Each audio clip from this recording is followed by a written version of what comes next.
এই যে দেখেন, এই যে আমি চলে আসছি আজকে। আজকে সোনালী আঁশ পাট দেখাবো। এই যে দেখেন, এই পাটটা আজকে বেচা কেনা হচ্ছে কত টাকা করে সে সম্পর্কে জানাবো। আবারও সেই পাটের বাজার আপনারা অবশ্যই দেখতে পারবেন। এই যে দেখেন, এই যে আপনারা অবশ্যই দেখতে পারবেন। এই যে দেখেন, এই যে দেখেন, এই যে আমি আপনাদের মাঝে পাটের যে বাজারটা আমি জানিয়ে দিব যে এই যে দেখেন, এই কোয়ালিটির পাটটা কত টাকা করে। আসলে পাটের বাজার হঠাৎ করে আজকে 50 টাকা আমরা কুষ্টিয়া জেলার বাড়তি দেখতে পাচ্ছি। ভালো পাটের দাম ভালো দিচ্ছে 50 টাকা। এই পাটটা কালকে আমি গাড়ি লোড দিয়ে সংখ্যা আমি দেখলাম 3200 করে, আজকে 3250 টাকা গাড়ি লোড হয়েছে। 50 টাকা বৃদ্ধি হঠাৎ করে 50 টাকা বৃদ্ধি এক গাড়ি পাটের উপরে। এখানে 50 টাকা বৃদ্ধি বেড়েছে। আর ভালো মানের পাটটা 100 টাকা করে বৃদ্ধি দিচ্ছে, কিন্তু পাট কোয়ালিটি দেখে তারা দাম দিচ্ছে। এবং এই পাটটা আজকে 50 টাকা বৃদ্ধি হয়েছে।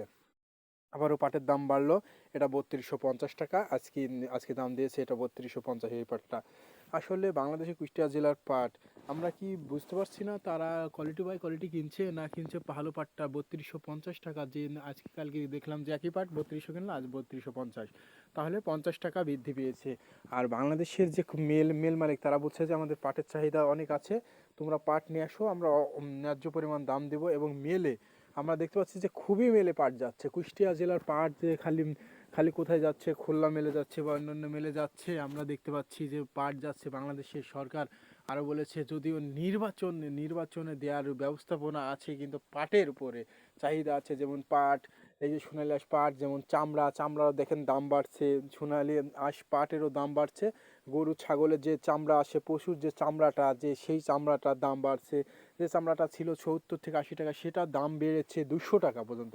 একটা চামড়া, একটা ছাগলের চামড়া যে এই ইস্টারা যে চামড়াটাগুলো দেখতে পেয়েছি, সেটা দিয়ে বড় যে হেভি ইস্টারা এবং যে চামড়া, সেগুলো গরু ছাগলের যে চামড়াটা বেচা কেনা হতো 1200 টাকা 800 টাকা, সেই চামড়াটা এখন 2000 পর্যন্ত বেচা কেনা হচ্ছে গরুর চামড়া।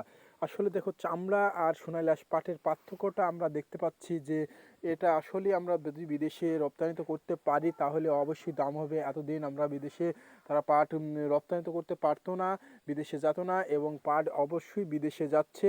এজন্য পাট এবং পশুর চামড়ার দাম বাড়ছে। পাটের দাম আমরা আবারও দেখতে পাচ্ছি সেই রকমই হবে। সোনালী আঁশ পাটের দাম আবার সেই ছাড়িয়ে যাবে, 2020 সালের মতন হবে, এই কথা বাস্তবায়ন। কিন্তু আমরা পাট যারা আছে গুডাউন বেঁচে দিচ্ছে, খুব সীমিত পাট আছে। আমরা জানতে পারছি সাধারণ ব্যবসায়িকের ঘরে পাট নাই বললেই চলে, ক্ষুদ্র ব্যবসায়িকের ঘরে পাট নাই বললেই চলে, বড় বড় ব্যবসায়িকের ঘরে কিছু পরিমাণ পাট আছে, সেগুলো আমরা দেখাচ্ছি। যেমন এই পাটটা দেখেন, আগামীকাল ছিল 3200 টাকা, আজকে পাটের বাজার 50 টাকা বৃদ্ধি হয়েছে। আমরা জানতে পারছি যে পাটের দাম আবারও বাড়লো। কিন্তু বাংলাদেশের কয়েকটা জেলার তথ্য আমরা জানিয়ে থাকি, আপনারা অবশ্যই জানতে পারবেন যে ফরিদপুর, নাটোর, যশোর এবং এবং যে যশোর জেলার যে পাটের বাজার, সেখানেও ভালো ভালো মানের পাটগুলো যে 3000 থেকে শুরু করে চারের নিচে বেচা কেনা হচ্ছে। আমরা ভালো মানের পাট এবং রাজশাহী জেলার চার ধর এবং পাবনা জেলার চার ধর এবং 4000 ধর পাট বেচা কেনা হচ্ছে রাজশাহী জেলায়, পাবনা, নাটোর এবং কি বাংলাদেশের যে ফরিদপুর চারের উপরেও ভালো মানের পাটটা বেচা কেনা হচ্ছে।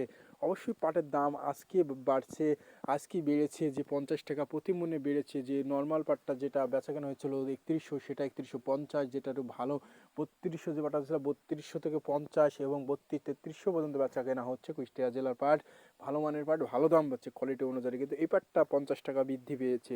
বর্তমান বাংলাদেশ আশা করা যায় যে কুষ্টিয়া জেলা পাটের আবার দাম বাড়বে। যেমন যেমন গরু এবং ছাগলের যে পশুর চামড়া গলা, যে প্রতিটা চামড়া 800 থেকে 900 টাকা, যে গরুর চামড়া বৃদ্ধি হয়েছে, ছাগলের চামড়া 100 থেকে 120 টাকা পর্যন্ত বৃদ্ধি হয়েছে। আমরা জানতে পারছি যে আবারও গরু এবং ছাগল এবং পশুদের চামড়ার দাম বাড়ছে এবং বাংলাদেশ সোনালী আঁশ পাট বিদেশি রপ্তানি হচ্ছে, এজন্য পাটেরও দাম বাড়ছে।